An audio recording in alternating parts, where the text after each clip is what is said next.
Hey, Joanna here, creator and founder of SavvyChic Design and Savvy Template Shop, and we are giving out the latest update that Canva has launched for their apps and integration, and I hope you are excited to learn more about this. So let's go ahead and dive right in. All right, so Canva has actually um, rolled out one of its new apps, which is the Shadows and Frames app. So you can add shadows around your image. So it says image, right? If you wanted text, it's actually under the effects for the shadow, drop shadows for text, but this is for image in particular, or elements that is saved as an image, right? And also add a frame for your image. So before, if you are just looking for a frame like a phone or laptop, and then you drag your image there, now it will actually automatically do that. So let's go ahead and see how we can activate these apps in your design. All right, so let me just open a free account here of Canva, especially for those of you who doesn't have Canva Pro yet. If you would like to sign up for a 45-day free Canva trial, you can actually use my link down below or in the description so that you can make use of Canva Pro longer than the regular 30 days free that is being offered. If you use my link, that will be 45 days. So just a heads up as well, that's an affiliate link that just a little bit I earn every time you decide to push to subscribe more with Canva as well, right? Okay, so let's go ahead and dive right in. The very first thing is that we are going to select an image that we are going to create the drop shadows, right? So first off is that let's use let's look for a box or anything of an element of an image under photos. Let's go ahead and use this one. It's like a cube, right? So this is like an image. Now here's an edit here on the upper right.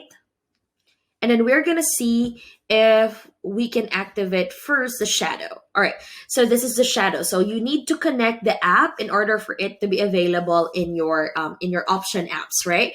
So it just says add a shadow around your image, take a 2D image, or give it a 3D effect to help it stand out in your design. So let's just, for example, let's connect this. And once it's connected, it will then give you at least 6 type of shadow elements. You have the glow, you have the drop, you have angle, curve, page lift, and backdrop. So each of this has an inner element that you can actually work with. So for example, for the glow, it's the size.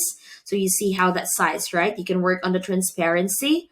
If you don't want it to be too visible, you can work on how the blurriness of this one, and you can also use a different color to be the shadow of your image, right? And then you want to make sure that you click on apply if you want that type of shadow. If not, this is the most famous thing that people do, or even I use.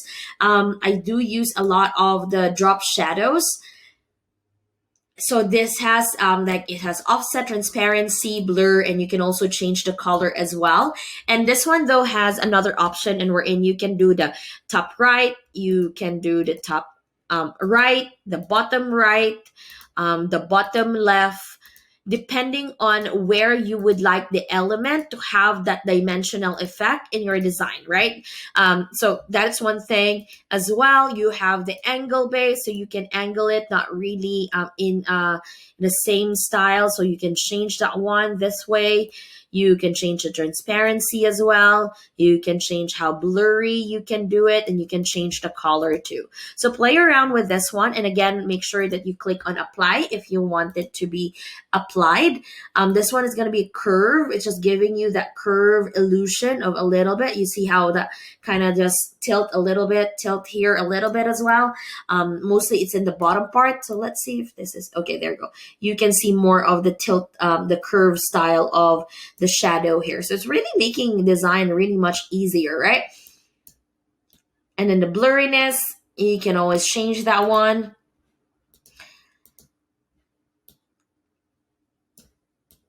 Offset, transparency, the blurriness as well. Another thing, the last one is a backdrop. So if you want it like a backdrop, So if you want like a backdrop style, right? And then you kind of want it a little bit more blur, maybe let's not blur so that you can already see it, transparency, right?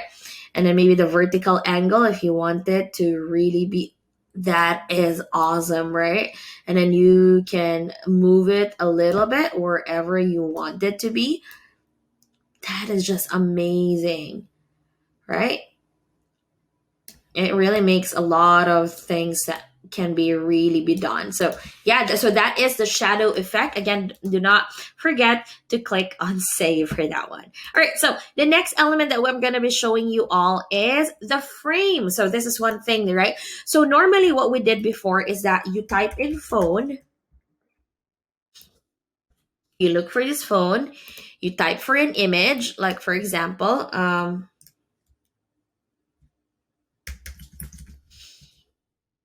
all right. I'm sorry.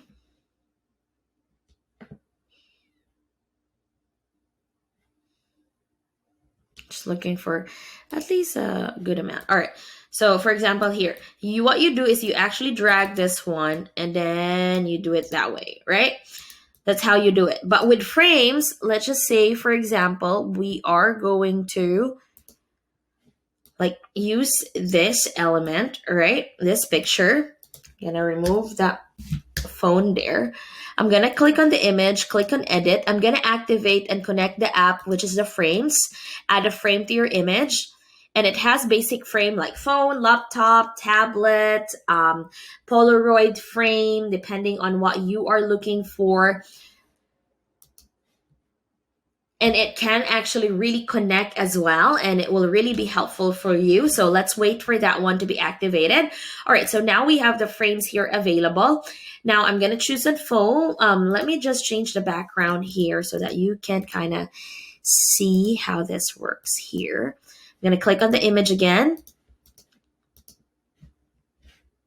All right, I'm going to click on frame. Gonna look for the white phone. It will automatically grab the image. All right, it automatically grabs the image. Now you can then crop the position of which one you want to highlight more. So the thing with the phone, it moves from left to right. But if I'm gonna change it into a laptop, it goes cropped up and down. So you see how I can move it into a certain element on which one I want to focus as well. So you can have like a Polaroid, right? You can either have, let's just say here, lady. And I want it a little bit more of a landscape here. Okay. Let me just change this. Click on her image again. Edit. And then look for that frame once it's connected. And you need to make sure that you have a very good like internet as well. Sometimes I've noticed that it's kind of lagging in some sense, but let me. All right, so let's look for a phone. I'm going to use the phone in terms of a frame. I'm going to open it up and then I can then adjust it. Maybe I'm just going to adjust it here or there, right? And then I'm going to look again for another thing. Oops, sorry. Then I'm gonna click again because I just want you all to see like what are the frames that are available here. Like for example, here's another one.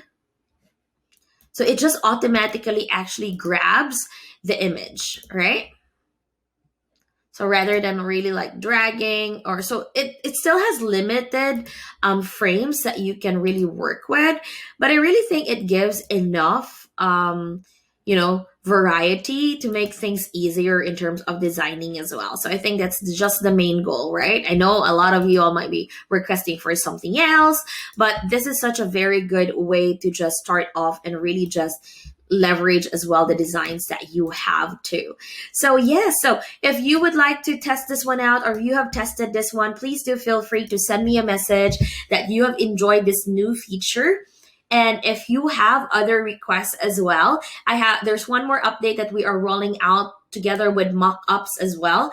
So this is very useful for all of you entrepreneurs who really enjoy creating a lot of varieties and make it easier, because before usually it's either Photoshop, making all of those drop shadows, adding frames, working around like grids or frames and we drop then our images. But this is makes it much more easier as well when it comes to collaborative design. So again, guys, my name is Joanna. I'm the creator and founder of SavvyChic Design, and thank you so much for tuning in into our channel. And make sure to subscribe and also like our pages if you're watching us in our different social media platforms. All right, thank you so much. Bye-bye. Creating a brand and website goes beyond the aesthetics. As a designer, we do our best to make sure we transform the vision into visual creation. So it goes beyond the logo. It's really just understanding what is the personality behind a brand, what is the story, what is the mission of the company. In SavvyChic Design, one of the things that we really prioritize is really understanding what your business is all about, so that we can transform it into a visual that will really stand out. My name is Joanna. I'm the creator and founder of SavvyChic Design, and I invite you to book a call so that we can start leveraging your brand.